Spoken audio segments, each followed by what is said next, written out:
Hablábamos de esta parte, ¿verdad? De los horarios, los costos, el encuadre. Aquí también quedaría como el encuadre quedaría la cuestión de las asistencias, ujú, porque habría también que hablar, acuérdense, de, eh, por ejemplo, si el paciente cancela, muchas veces el terapeuta pide que cancele un día antes, con una anticipación de un día. De no ser así, ¿verdad? Se supone que la hora que estaba destinada para él, pues ya no se destina para nadie más. ¿Eso qué quiere decir? Que si quiere acudir a la siguiente terapia, tendría que pagar íntegra la hora que no utilizó. Ujú, y que lamentablemente no pudo cancelar con un día de anticipación, ¿sí? Esto, ¿qué pasa? Que previene, aunque parezca muy fuerte la regla, previene de que el paciente constantemente cancele, ujú, la cita con el terapeuta. Esto es muy común porque hay pacientes que van al terapeuta solamente cuando están en crisis, ujú, y que si tienen una buena semana o un buen día o van mejorando en general, eh, no van a terapia. Lo consideran como pues como un gasto innecesario, ¿verdad? Entonces, bueno, hay que encuadrar bien ahí esa parte en cuanto a las asistencias para que si va a reagendar la sesión, al menos se haga responsable de hacerlo por respeto al tiempo del terapeuta con un día de anticipación. Entonces, para no abrumar al paciente con todo esto desde el primer contacto, que yo no lo recomiendo, pues hay diferentes modos, ¿verdad? Pero uno de ellos pues sería un breve reglamento de asistencia a la terapia, donde muy amablemente pues se les explique todas estas disposiciones que va a tener si es que quiere iniciar un tratamiento terapéutico con uno, ¿verdad? O sea, contigo. Ujú. Algunos terapeutas hablan de todo esto solamente cuando el paciente empieza a tener un comportamiento que va en contra de la terapia, ¿verdad? No asistir a la terapia es obviamente un comportamiento por parte del paciente donde ya no está cumpliendo con las sesiones de la terapia. Entonces, pues obviamente está actuando en contra de sus propios objetivos a raíz de lo que ya se evaluó. Entonces, em, pues habría que encuadrar bien, me explico, para que sea el paciente el responsable de eh, renunciar a su proceso terapéutico o tomarlo con un compromiso necesario para que de verdad él o ella pueda alcanzar sus objetivos, ¿no? Muchas veces cuando el paciente cancela 10 minutos antes, me ha pasado, ¿no? Me cancelan 10 minutos antes o 20 minutos antes o media hora, eso va a pasar. Entonces, habría que considerar y decir, no, bueno, la sesión se puede aplazar y yo te espero la próxima semana sin problema, ¿no? Eh, pero, pero es que va a cobrar la sesión completa. Pues eso sí, ¿verdad? Porque está en el encuadre que hicimos al inicio. No, pero es que yo no, pues imagínese, ¿verdad? Va a haber motivos, va a haber explicaciones, pero bueno, me ha pasado que mm, si hay firmeza, ¿verdad? Por parte del terapeuta en esos casos, este, por ejemplo, el paciente a la mera hora llega, ¿no? Llega a lo mejor con algún retraso, pero al final pues se resolvió su problema y pudo llegar bien a la terapia, ¿no? Entonces, hay que tener en cuenta todos estos factores. Por ahí en una parte en donde ustedes evalúan si en esta experiencia adquirieron algo que les pueda servir en la práctica, ¿sí? Estos aspectos son los que yo comparto con ustedes en cuanto a cómo lo pueden o a lo que tendrían que tener en cuenta a la hora de tomar un paciente en una práctica privada, ¿no? En una consulta. Bueno, Entonces, eso se tiene que ver antes. Y ya dijimos, hay una presentación, un principio de confidencialidad muy breve y todas estas preguntas donde yo voy recopilando información, ya, pues ya me van ubicando con respecto al menor, al niño, al problema del niño. Eh, en todo esto que dije sobre la asistencia a las sesiones, hay que tomar en cuenta que acá están asistiendo el padre y el niño, pero es el padre o los padres quienes deciden si continúan la terapia o ya no la continúan. Ujú. Lamentablemente no es el niño el que por el momento vaya a poder decidir esa parte. Entonces, el padre tiene que también estar de algún modo satisfecho en el sentido de que entienda cómo se va a trabajar, eh, de que esté orientado respecto a lo que está haciendo o a lo que se está haciendo, ¿verdad? Este, y esto es caso por caso, pero bueno, ya se tendrán aparte sesiones con el padre para ir informando de lo que uno observa en el niño y para que el padre informe sobre lo que va observando en el niño. Esto ya se determina si va a ser cada 2 semanas, cada 3 semanas, ¿no? Si se le recomienda al padre asistir también a una terapia personal o a un taller o a una asesoría sobre lo que el niño presenta, ¿no? O sea, ya esto va a depender del caso. Ujú. Este, o si el terapeuta cree que el mejor tratamiento que puede tener el niño es con los padres, porque ve que el problema es por ahí con el apego, ajá, y se recomienda algún tipo de juego terapéutico que involucre a los padres para restablecer el vínculo de los padres con el niño. Eso también es una posibilidad. Entonces la terapia es conjunta, pero ya podrán ustedes ver pues que todo eso requiere pues especialización, ¿verdad? O al menos los materiales y la guía necesaria para llevarlo a cabo, apoyándonos con alguien que ya tenga la experiencia, ¿no? Bueno, entonces, pues nos quedamos por acá. Pedimos obviamente el nombre del menor, la edad, la fecha de nacimiento. Me hacían la pregunta, ¿no? De si hay o no un formato, otro formato. Yo les decía que hay varios formatos para revisarlos.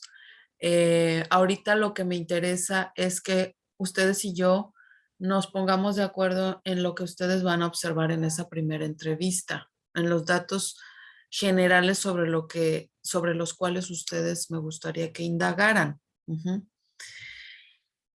Em, Me interesa, como ya dijimos, el sistema del menor. Y hablábamos ayer, ¿no? Del motivo de consulta que generalmente va a surgir con la pregunta sencilla de ¿en qué le puedo ayudar? ¿Sí? Y obviamente me voy a esperar que me hable pues del niño, ¿no? Eh, Hay padres más o menos con una mayor, más bien, o una menor conciencia de qué tanto ellos están influyendo en el problema del niño.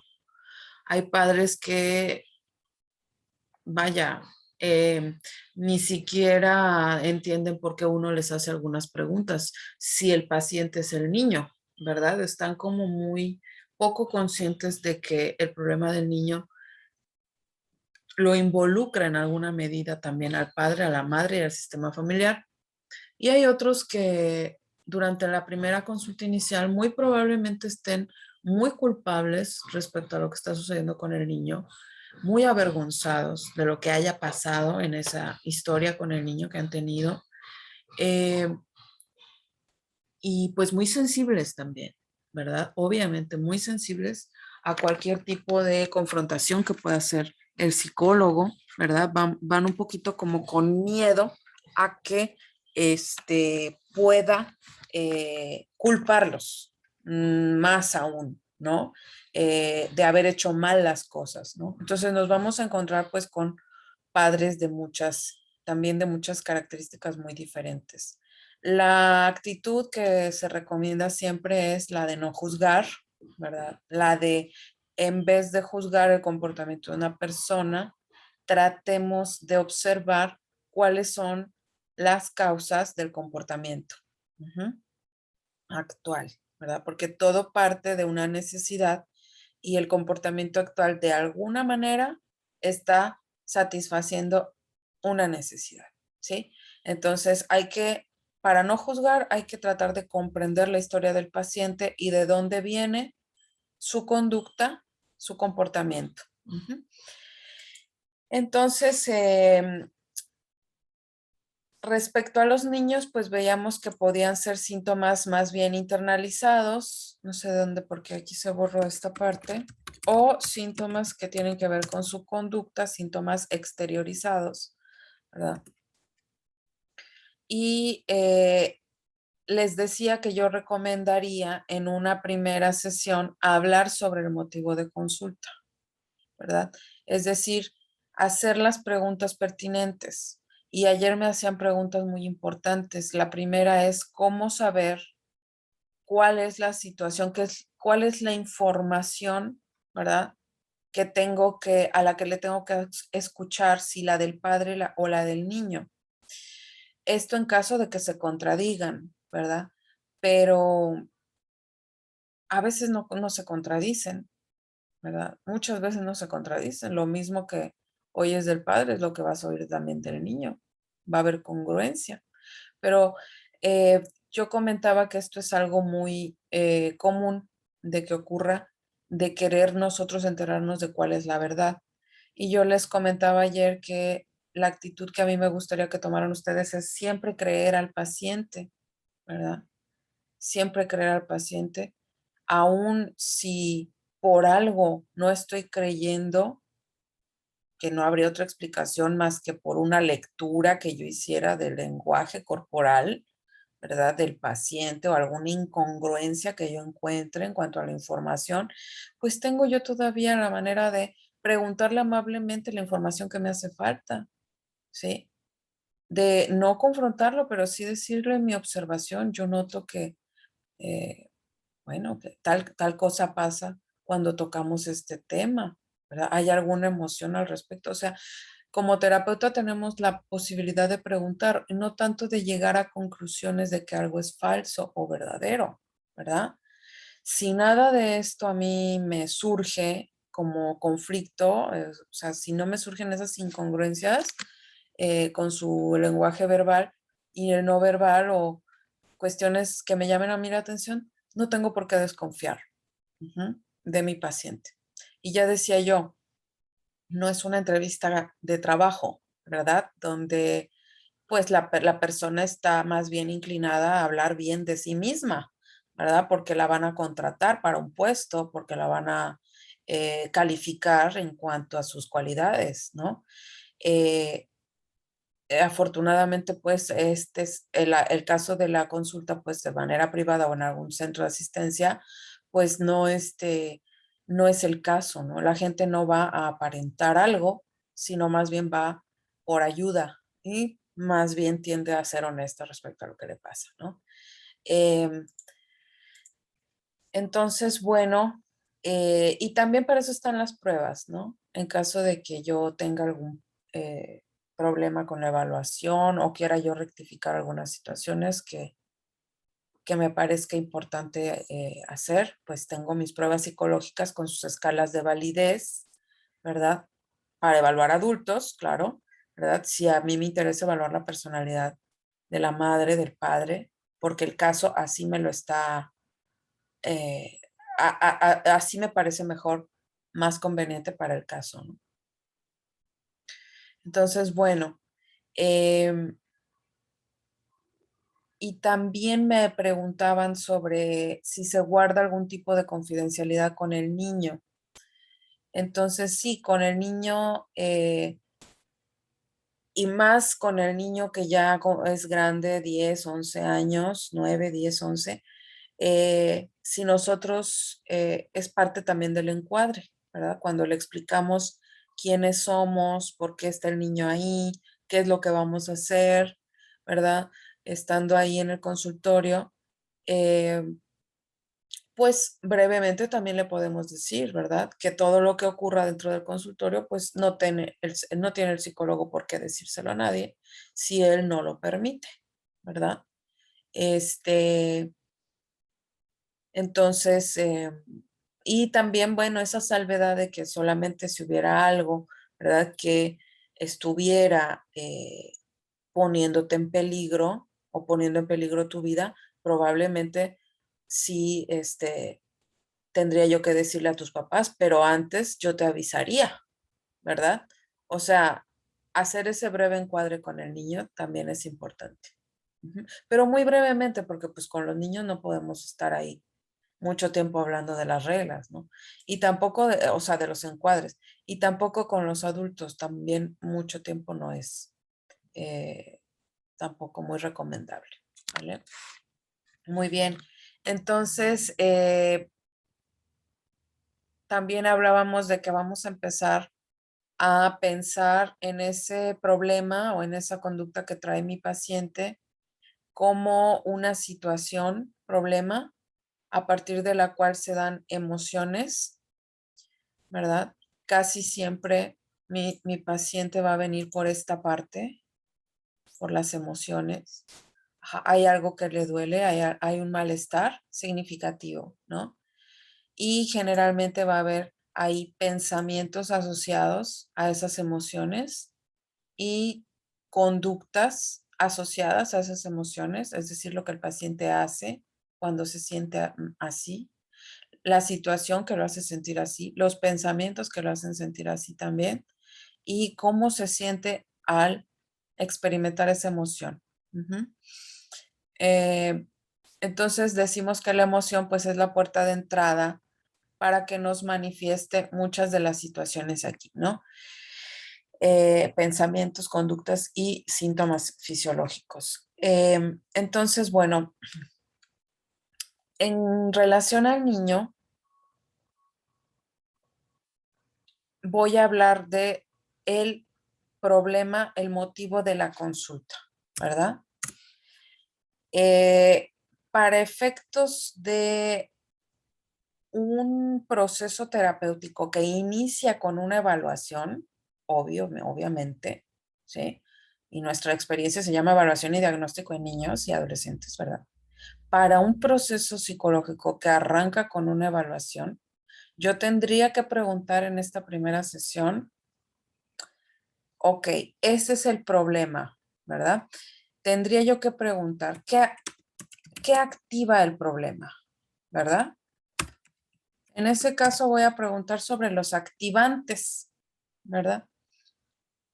Los activantes del problema son las situaciones cotidianas que tienden a disparar, ¿verdad? O a provocar o a venir siempre antes de la conducta o el problema que presenta el niño, ¿verdad?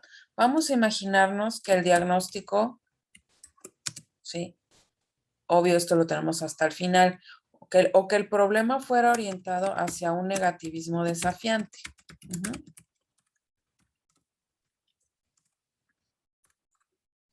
Sabemos pues que tiene que ver con el desafío, ¿verdad? El desafío pues es desafiar las órdenes de la autoridad, en este caso el padre o la madre, ¿verdad? Entonces el desafío pues tiene varios componentes. Entonces se espera que los niños y los adolescentes de alguna manera obedezcan las instrucciones de los padres en ciertos límites de tiempo, ¿sí o no? ¿Verdad? Hay cuestiones ahí que son esperadas para cierta edad. Entonces, cuando hay una cierta edad ya y no se cumple con estos tiempos de respuesta del joven o del adolescente o del niño, ya se habla que está teniendo una conducta desafiante. Entonces, por ejemplo, ¿no? Entonces, si tenemos una conducta de este tipo, vamos a ver qué es lo que la activa, ¿no? O sea, qué es lo que la activa, es decir, qué es lo que ocurre para que el chico o el niño se comporte de esa manera y es en la vida cotidiana del niño. ¿verdad? Es cuando llega la hora de la tarea, es frente a algunas tareas, ¿sí? Es cuando se le interrumpe para jugar un videojuego, es a la hora de comer porque no quiere comer, ¿verdad? O sea, ¿cuáles son las cosas que ocurren en el momento presente, ¿verdad? Pero digamos con regularidad, ajá, y que están activando episodios ajá, esa conducta negativista y desafiante, ¿no? Y otra situación que me gustaría investigar en esta primera sesión es también lo que tiene que ver con los precipitantes. Ujú. Los precipitantes son eventos significativos en la historia del paciente que se han dado, que han implicado un nivel de estrés, que han implicado un nivel de angustia, un monto de angustia, pues, importante. Y entonces podemos pensar que algo tuvieron que ver con que se desencadenara el problema que tenemos ahora, ¿sí? Estos precipitantes pueden ser transiciones difíciles para el niño o para el adolescente. Ustedes nómbrenlas, la pérdida de algún familiar, que el adolescente o el niño se sintiera ignorado, que el adolescente tuviera problemas de bullying en la escuela, el que hubiera enfermedad en la familia del niño, ¿verdad? En que tuviera el niño que cambiar de residencia muy constantemente y por lo tanto constantemente tenía que hacer nuevos amigos, o adaptarse a nuevos contextos. El que el niño se viera a sí mismo con una enfermedad médica también, precipitantes, ¿no? O bien una crianza deficitaria, ¿no? Por parte de los padres, dos padres trabajadores con muy poco tiempo para la crianza de los niños, ¿sí? En donde el niño vive más educado por programas de televisión, videojuegos, etcétera, ¿no? O bien incluso casos de niños y adolescentes que tuvieron estas condiciones, pero además estuvieron a cargo de un hermano más pequeño, ¿no? De bañarlo, de darle de comer, de hacerse cargo, ¿no? Entonces, vaya, eventos, cuestiones que van a ir a aparecer, el alcoholismo de alguno de los padres, la drogadicción de alguno de los padres, ajá. Problemas de noviazgo, ya cuando hablamos de los adolescentes también, llegan a ser detonantes de algún problema que se traiga, ¿no? Entonces, nos interesa en esa consulta, ¿sí? Sí, entender muchos antecedentes, pero sobre todo preguntar por la historia del problema, ¿vale? No tanto por la historia del niño, de eso vamos a tener tiempo más adelante en su historia de desarrollo, sino por la historia del problema, cómo se fue cocinando, ¿verdad? Yo les decía, imaginarnos que el negativismo desafiante pues es un pastel en el sentido de que hubo un proceso para que se fuera cocinando, ¿no? Y todavía está en proceso, obviamente, ¿no? Todo lo que es un problema en psicología es proceso, no es una cosa, como decíamos, ni un objeto, pero uso esa metáfora para referirme a que no apareció de un día para otro el problema. Sobre todo este problema, ¿eh? Porque este problema sí podemos decir que tiene muchísimo que ver con la crianza, ¿sí? A diferencia de otros trastornos en los niños que están más vinculados con lo biológico y lo genético, por ejemplo, un TDAH, ¿sí? Ni se diga un problema de autismo. Ujú. Pero este problema de negativismo desafiante es un problema muy ligado a una crianza, ¿verdad? Conflictiva, ¿sí? Es decir, a una vida familiar conflictiva. En estos entornos es donde se da, a menos de que obviamente pues se deba a una cuestión como de mucha vulnerabilidad en el niño o el adolescente, ¿no? A nivel de que nace ya con un temperamento muy difícil pero aún en esos casos, con una familia que esté estructurada y que provea de sostén emocional, estos niños no desarrollan un problema de negativismo desafiante, ¿vale? Bueno, vamos por favor a la siguiente liga para continuar la clase. Gracias.